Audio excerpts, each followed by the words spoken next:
I died, deceased, gone, goodbye. Yes, that was a great moment in my life. Hello, I'm Maisie Peters and I'm obsessed with Taylor Swift. I think I started standing Taylor Swift when I was 12, and when I saw and heard Love Story and watched the Love Story music video for the first time. It's the white dress, it's the horse, it's the running across the fields. I'm from a small town, so I think I too thought I was Taylor Swift running across a field. I was not.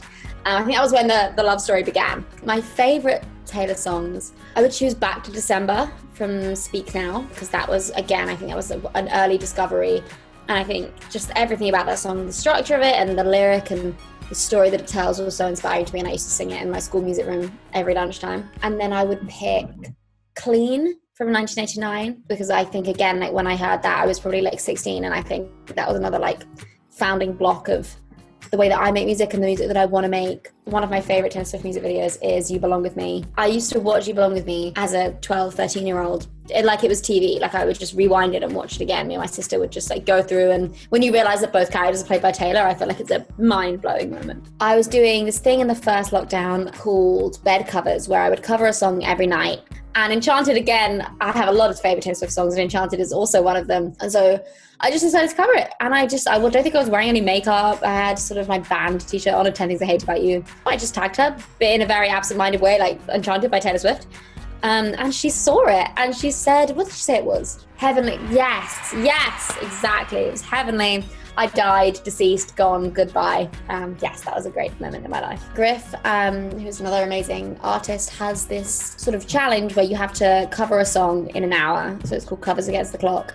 And yeah, she's just a friend of mine, and she asked if I'd be up for it. And I was like, yeah, of course.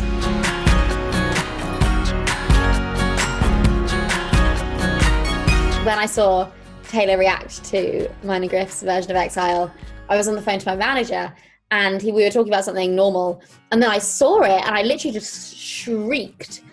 I didn't think it was real. I shrieked, and then my manager was like, oh, well done, Maisie, and then kept trying to have like a normal conversation, and I was just not having any of it. I was just still screaming. I can't believe Queen Taylor dropped 2 albums in 2020. That was Queen personified. I was ecstatic with Folklore, and then when she announced Evermore, I remember a friend of mine texted me and was like, it must be like Christmas. It's like, imagine your favorite ever artist releases one of your favorite ever albums of hers. And Folklore is very me as well. It's like, if I asked Taylor to write me an album, she would write me Folklore. So imagine that, and then imagine you get another one. I was like, it's unreal. It was amazing. It made the year.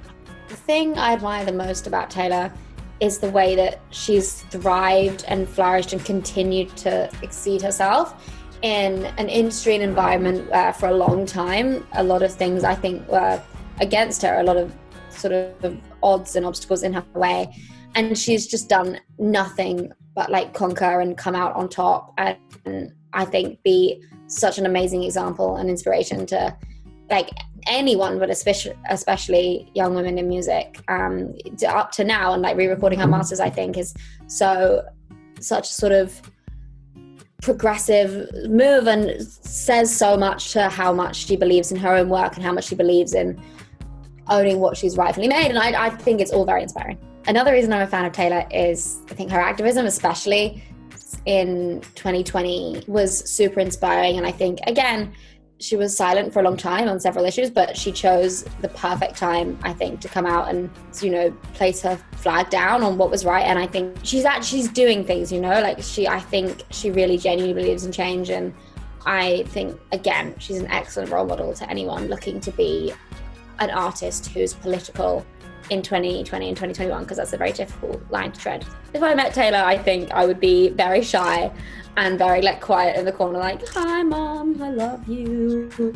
I'd maybe fall down, and then I'd be like, thank you, lol. It's all too sincere though. I'm too English for it. I'd be like, oh, thanks babes, you're good. And then I'd have to leave.